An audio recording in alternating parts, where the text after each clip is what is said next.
என் தம்பி. இந்த மனுஷன் வந்து பட்ட கஷ்டத்துக்கு வந்து வெளியில் சொல்லாத எவ்வளோ விஷயம் இருக்குது. இவர் வாங்க போக தான் பேசுவோம், ஆனால் உரிமையாக இப்போ சொல்லணும். இவன் பட்ட கஷ்டம் அவ்வளோ கொஞ்சம் நஞ்சம் கிடையாது. You won't believe. எனக்கு ஒரு நாள் வந்து வெளியில் யார்ட்டையும் அது வரைக்கும் சொல்லாத தகவல். இவர் டிரைவர் ஃபோன் பண்ணுறாரு, சார் மயங்கி வந்துட்டார் கார்லன்ட்டு. அவசரமாக போய் பார்த்தா அந்த 6 அடி உருவம் ஒரு காரில் மயங்கி கிடக்குது. அவ்வளோலாம் அது காரணம் எல்லாம் விட்டுருவோம். அந்த மாதிரி பல கஷ்டங்கள்.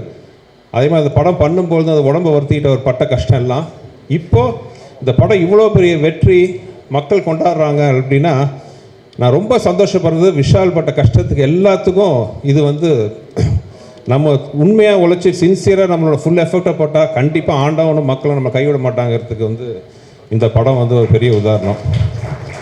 இது வந்து மேக்சிமம் இந்த படத்தோட வெற்றியோட சந்தோஷம் விஷாலோட சின்சியாரிட்டிக்கு, விஷாலோட உழைப்புக்குன்னு நான் வந்து சத்தியமாக சொல்லுவேன். Thank God. ஏன்னா இந்த படத்தோட வெற்றி வந்து விஷாலுக்கு மார்க்கெட் ஆசிடிஸ் நல்லா இருக்குது, அது எந்த பிரச்சனையும் இல்லை. ஆனால் இந்த வெற்றி என் தம்பிக்கு ஒரு பெரிய மருந்தாக அமைஞ்சிருக்கு. I am so happy. 15 நாளைக்கு முன்னாடி நாங்கள் பட்ட வேதனை எங்களுக்கு தான் தெரியும். என்னென்னமோ சொன்னாங்க.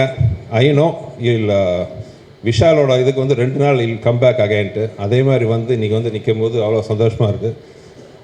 மதகஜராஜோட வெற்றியோட சந்தோஷம் எல்லாம் என் தம்பிக்கு போய் சேரணும்னு ஆசைப்பட்றேன்.